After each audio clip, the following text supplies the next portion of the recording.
Dans cette vidéo, j'aborde un problème qui touche bon nombre d'entre nous dans notre vie privée. Il s'agit des personnes qui dérangent, qui sont négatives, néfastes, voire nocives dans notre vie.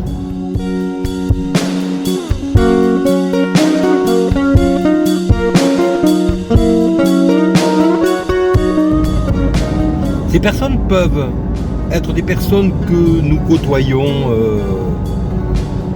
dans le cercle amical. Dans ce cas-là, le problème est quand même relativement facile à résoudre. Par contre, cela se complique lorsqu'il s'agit de personnes nocives dans notre monde professionnel. Et cela devient extrêmement compliqué lorsque ces personnes se trouvent dans notre cercle familial, qui parfois peut être très proche,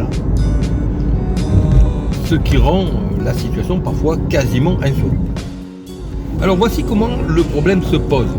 Généralement, il se pose lorsque nous nous trouvons confrontés à des personnes qui ont un certain profil. Le profil type, même si il y en a différents types, serait celui de personnes qui cherchent à gérer les autres, qui cherchent à diriger, qui cherchent à faire aux autres ce qu'ils veulent, même si cela ne se voit pas. Car lorsque cela se voit, dans le cas par exemple des pères, le plus souvent, qui sont souvent dans la situation où ils ont à gérer les enfants, la famille, un certain ordre, et donc pour lesquels les choses se voient, et bien dans ce cas-là, cette personne n'est pas la personne qui va renfermer des frustrations, mais plutôt d'autres personnes qui seront plus généralement, je dirais, des mères, c'est-à-dire des personnes qui sont dans une situation quasiment de soumission, parfois involontaire, parce que la société, il faut bien le dire, est quand même relativement machiste, mais parfois dans une sorte de soumission volontaire qui leur permet de se victimiser, et en tout cas qui sera à l'origine de frustration qui s'exprimera de manière aussi diverse que variée. Et entre autres, nous aurons donc ces personnes qui, pour une raison ou une autre, vont chercher à faire aux autres ce qu'elles veulent. Ceci est la première chose. Le deuxième aspect de ces personnes sera généralement de diviser leur entourage pour mieux les diriger.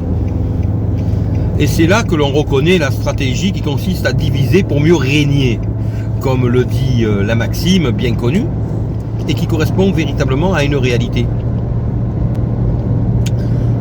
Lorsque nous avons donc des personnes, d'un côté, qui ont renfermé des frustrations, parce qu'elles ne peuvent pas diriger, et parce qu'elles aimeraient faire aux autres ce qu'elles veulent, qui sont également des personnes qui divisent leur entourage pour mieux le manipuler, eh bien nous avons là le ferment de contexte totalement nocif. Et ce qui est très difficile dans ce cas-là, c'est qu'on ressent le contexte nocif, mais que l'on n'en trouve pas forcément l'origine. En ce sens que lorsque l'on cherche l'origine d'un mal-être, en général, on va chercher l'origine là où cela paraît évident. Donc ce seront les évidences qui ressortiront. Dans le cas d'une famille, par exemple, où il y a un problème de chômage, eh bien ce sera le chômage qui sera le responsable. Lorsqu'il y a une famille où il y a un contexte professionnel stressant, ce sera le contexte professionnel qui sera stressant.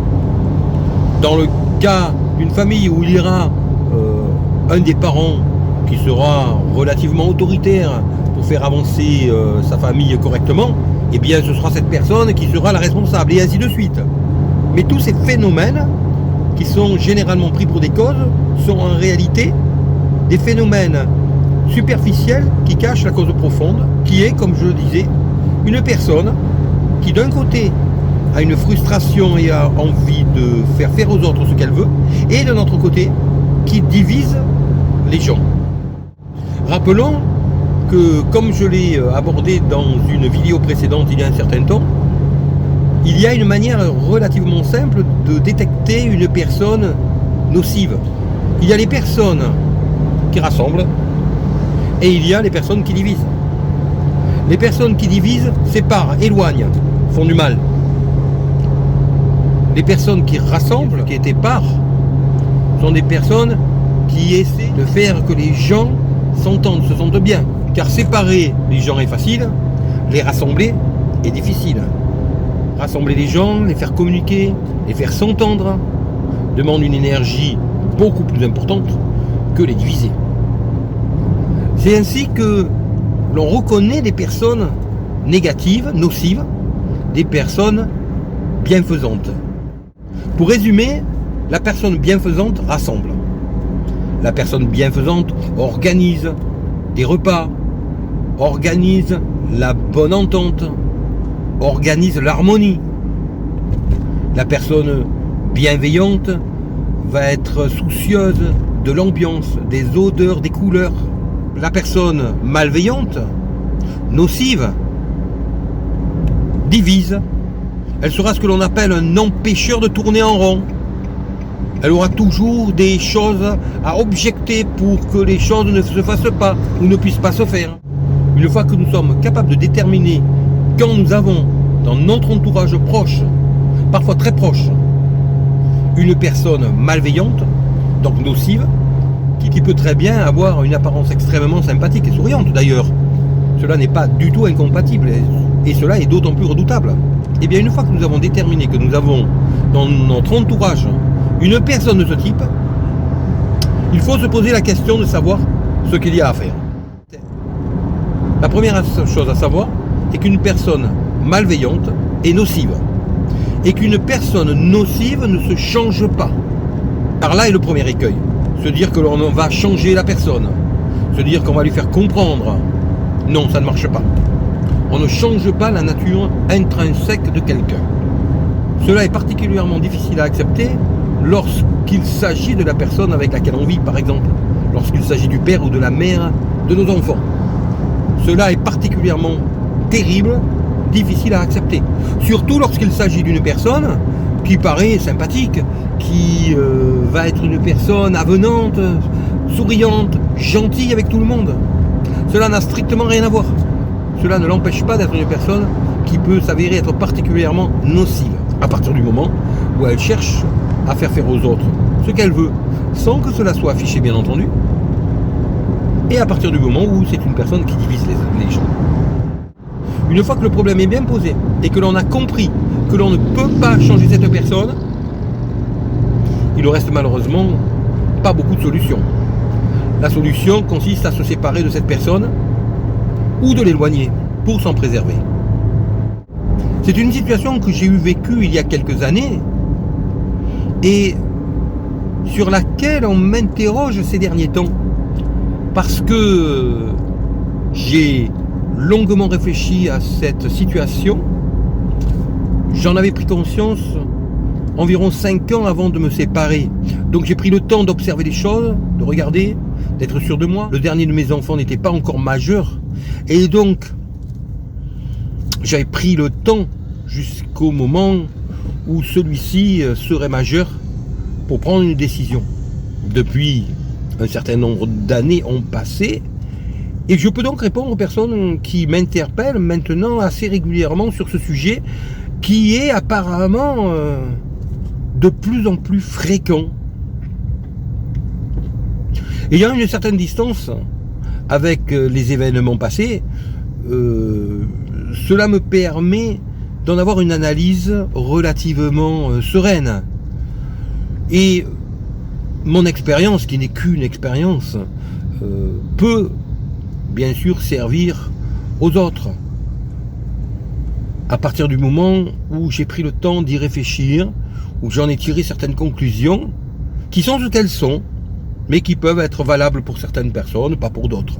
Pour ma part, donc, la solution que j'ai trouvée à l'époque consistait à petit faire comprendre à la personne dont il fallait que je m'éloigne, c'est-à-dire à l'époque la mère de mes enfants, que le dernier de nos enfants arrivant à ses 18 ans, nous n'étions pas très vieux, et qu'il n'y avait donc aucune raison de relancer dans ces conditions-là une nouvelle vie commune de 30 ans.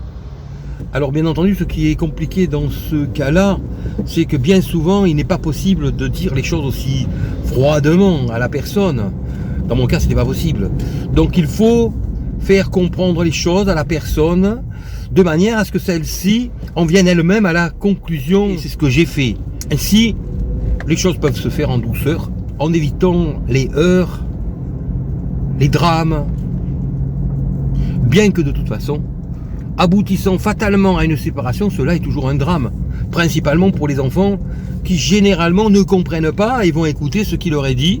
Alors lorsque les deux parents sont intelligents et qu'il n'y en a pas un pour dénigrer l'autre aux yeux des enfants qui ont besoin des deux parents, les choses se passent relativement bien. Lorsque par contre, l'un des deux parents ne comprend pas la situation, ne l'admet pas et devient vindicatif et salit parfois l'image de l'autre aux yeux de ses enfants, bien entendu, ce sont les enfants qui prennent la crise de plein fouet et qui payent les pots cassés parce que non seulement ils perdent le noyau familial, mais en plus ils perdent l'un, voire les deux parents, sachant qu'à long terme, le parent qui a dénigré l'autre sera un parent qui aura ôté le deuxième parent à ses enfants et sera donc également perdu pour ses enfants. Donc au bout du compte, dans ce cas-là, les enfants perdent non seulement leur noyau familial, mais en plus ils perdent les deux parents. Lorsque les deux parents sont intelligents et arrivent à un consensus, il est en théorie tout à fait envisageable qu'il y ait un accord entre eux pour que les choses se passent bien pour leurs enfants. Maintenant, revenons à notre postulat initial. Au départ, nous avions bien vu que la situation était une situation où il y a une des deux personnes qui est une personne nocive, malveillante.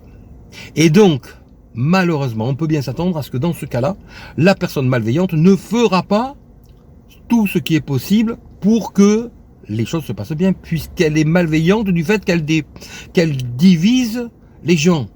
Dans cette situation, bien entendu, elle ne va pas les rassembler, mais elle va les diviser. Et c'est la situation à laquelle nous nous trouverons malheureusement immanquablement confrontés. Avec deux personnes bienveillantes, la situation ne se pose pas aussi directement. Elle se posera différemment. Elle se posera à partir du moment où il y a une personne de leur entourage, un enfant, un parent, un frère, qui sera la personne malveillante. Mais dans ce cas-là, il y a la stratégie qui consiste à faire corps, à former un noyau pour faire face à cette personne et pour bloquer les prises qu'elle pourrait avoir. Alors dans ce cas-là, malgré tout, cela est compliqué lorsqu'il s'agit d'un enfant. Il y a des cas où certains enfants sont malveillants et feront tout pour détruire leurs parents, par exemple. Ils peuvent y arriver. Car les personnes malveillantes qui divisent vont user de tous les artifices pour cela.